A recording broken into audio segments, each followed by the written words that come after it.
Hey guys, आज फिर से मैं अब हाजिर हूँ train graduate teacher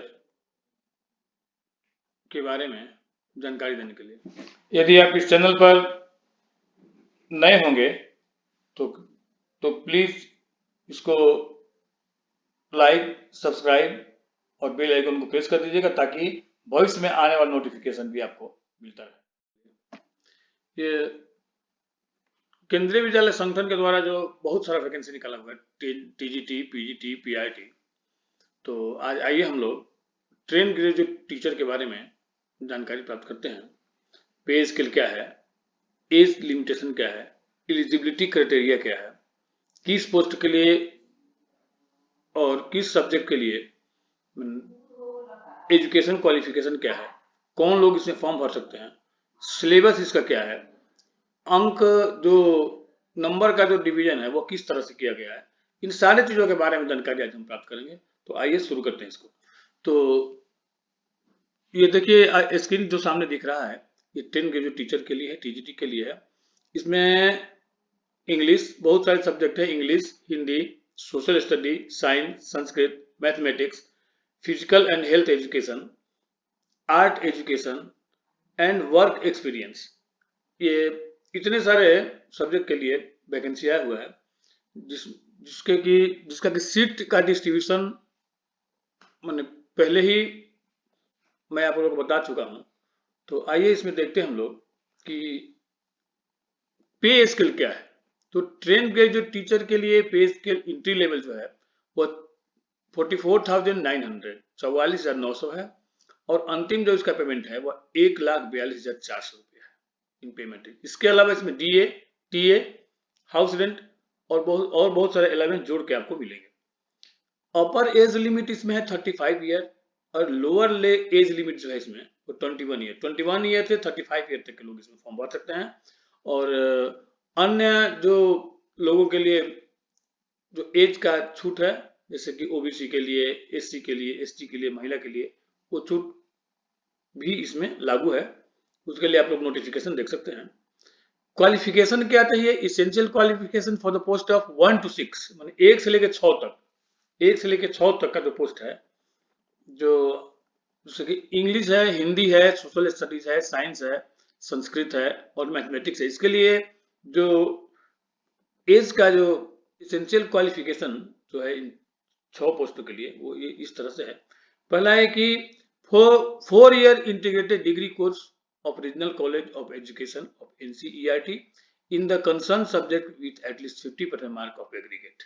Otherwise, bachelor degree with at least 50% mark of concerned subject. जिस सब्जेक्ट में आपको फॉर्म फिल करना है उस सब्जेक्ट में कम से कम 50% मार्क के साथ आपको बैचलर डिग्री होना चाहिए।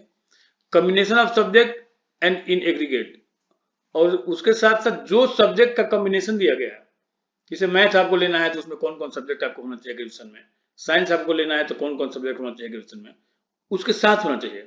The elective subject and language in the combination of the subject are under, नीचे दिया गया है।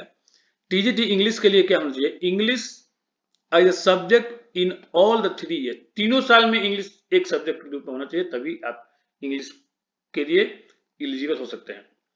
टीजीटी हिंदी में, Hindi as a subject in all the 3 year, 3 साल तक कम से कम हिंदी एक पेपर के रूप में आपको होना चाहिए, तभी आप हिंदी से भर सकते हैं। TGT SST in 2 of the following, दोनों में से कोई एक, जैसे history, geography, economics and political science, of which one must be either history और ज्योग्राफी, दोनों में हिस्ट्री और ज्योग्राफी अवश्य होना चाहिए। ये सब्जेक्ट है इसमें, history, geography, economics and political science, ये 4 सब्जेक्ट होना चाहिए इसमें। लेकिन ये क्राइटेरिया होना चाहिए कि इसमें कम से कम 3 सब्जेक्ट आप ले सकते हैं, जैसे हिस्ट्री, ज्योग्राफी और इकोनॉमिक्स लीजिए, या ज्योग्राफी, इकोनॉमिक्स और पॉलिटिकल साइंस लीजिए। माने हिस्ट्री और ज्योग्राफी दोनों में से कोई एक सब्जेक्ट आप ले सकते हैं। टीजीटी साइंस के लिए देखिए, साइंस में वही लोग फॉर्म भर सकते हैं टीजीटी साइंस के लिए जिनका कि बॉटनी, जूलॉजी और केमिस्ट्री, इस चीज से आप अगर बीएससी किए हुए हैं तो आप टीजीटी साइंस के लिए फॉर्म भर सकते हैं। और टीजीटी संस्कृत जो है वह 3 साल तक एक सब्जेक्ट के रूप में होना चाहिए, तभी आप संस्कृत से फॉर्म भर सकते हैं।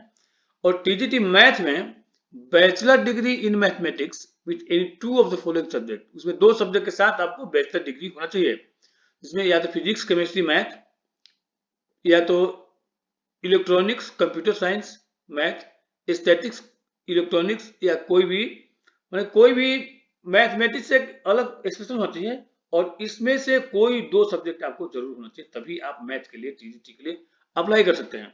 अदरवाइज अगर आप इन सभी चीजों को अगर आप फुलफिल नहीं करते होंगे तो फिर आप ये टीजीटी के लिए फॉर्म नहीं भर सकते हैं। इसके बाद बीएड और equivalent degree from the recognised university, किसी भी रिकॉग्नाइज्ड यूनिवर्सिटी से आपको बीएड का डिग्री होना चाहिए। Pass in the central teaching eligibility test, CTET pass होना चाहिए। पेपर 2 यानी 6 to 8 वाला जो अब ये आपको सीटेट है वो पास होना चाहिए। Conducted by CBSE in the accordance of the guidelines form by the NCT for the purpose. Proficiency in teaching in Hindi and English medium, आपको हिंदी और इंग्लिश दोनों मीडियम में ये पढ़ाने आना चाहिए। Description, knowledge of computer application, computer का knowledge होना चाहिए। माने ये सारे इसेंशियल कंडीशन आपके लिए, तभी आप इस फॉर्म को फिल कर सकते हैं।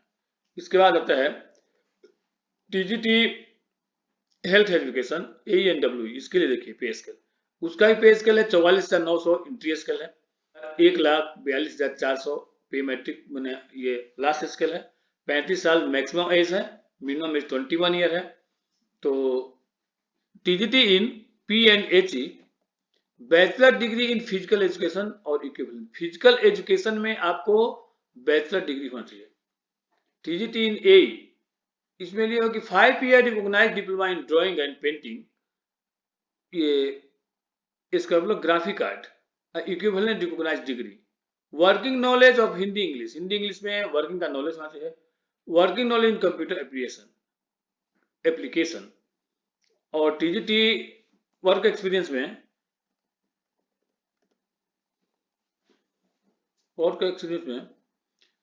इलेक्ट्रिकल गैजेट एंड इलेक्ट्रॉनिक्स, इसमें तो 3 year diploma after higher secondary in electronics engineering from the institute of recognised by the state government. Degree in electrical and electronics engineering from a recognised university. Graduate in electric and electronics engineering from a recognised university. Working knowledge in the Hindi English में working knowledge होना चाहिए। 1 year practical experience in the recognised workshop and knowledge of computer application. ये सारे essential condition है, बिना इसके आप इसके फॉर्म फिलअप नहीं कर सकते हैं।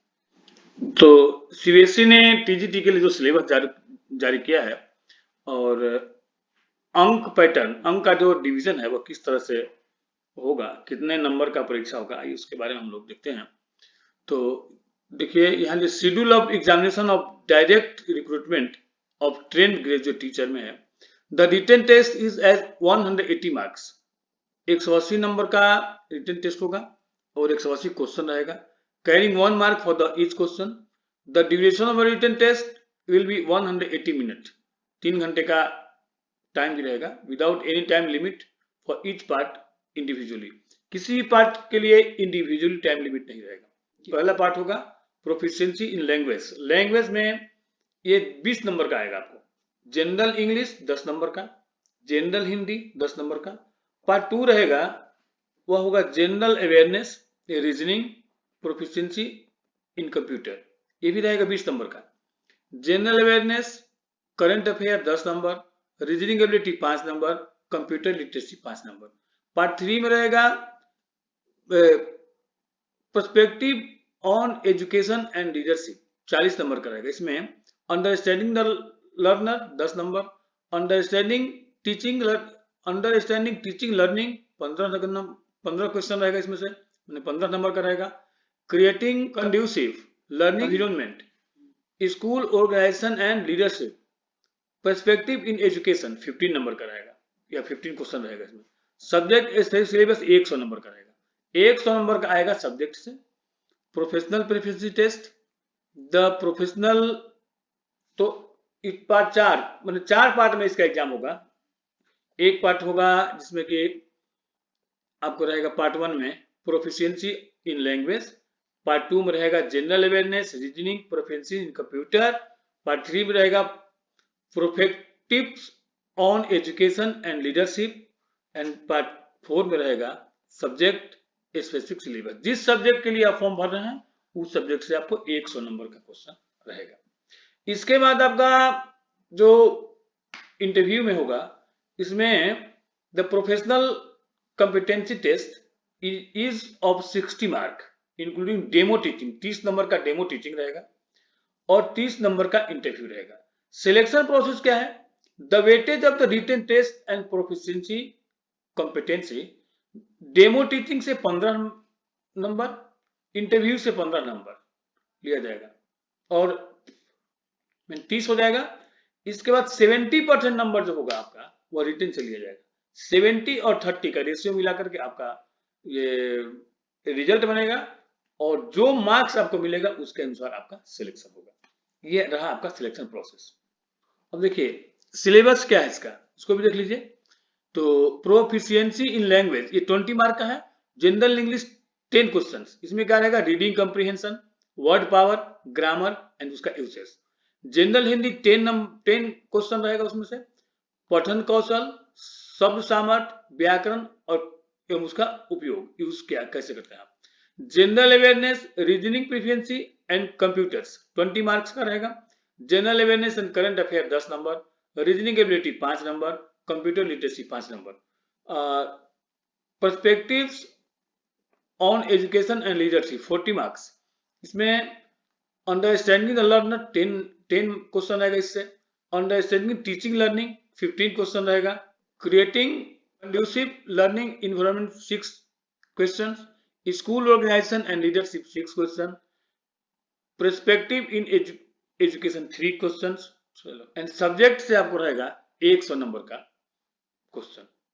और उसके बाद हो जाएगा professional competency test. The professional competency test is at 60 mark, demo teaching 30 mark और इंटरव्यू रहेगा 30 नंबर का। वेटेज 70-30 का रहेगा। इस तरह से केवी ने अपना जारी किया सिलेबस और इसी के अनुसार ये अंक का जो नंबर का जो डिस्ट्रीब्यूशन है वो इसी तरह से होगा। और नंबर का डिस्ट्रीब्यूशन पहले से एकदम चेंज है और आप अच्छी तरह से अपना तैयारी कीजिए। और तो इस तरह से आप अपना पूरा जो तैयारी है वह सही ढंग से और प्रॉपर वे में सही दिशा में कीजिएगा तो आपको सफलता अवश्य मिलेगी। और मैं आप सब लोगों को सफल होने के लिए ये अपने तरफ से बहुत ही गुड लक देता हूं। धन्यवाद।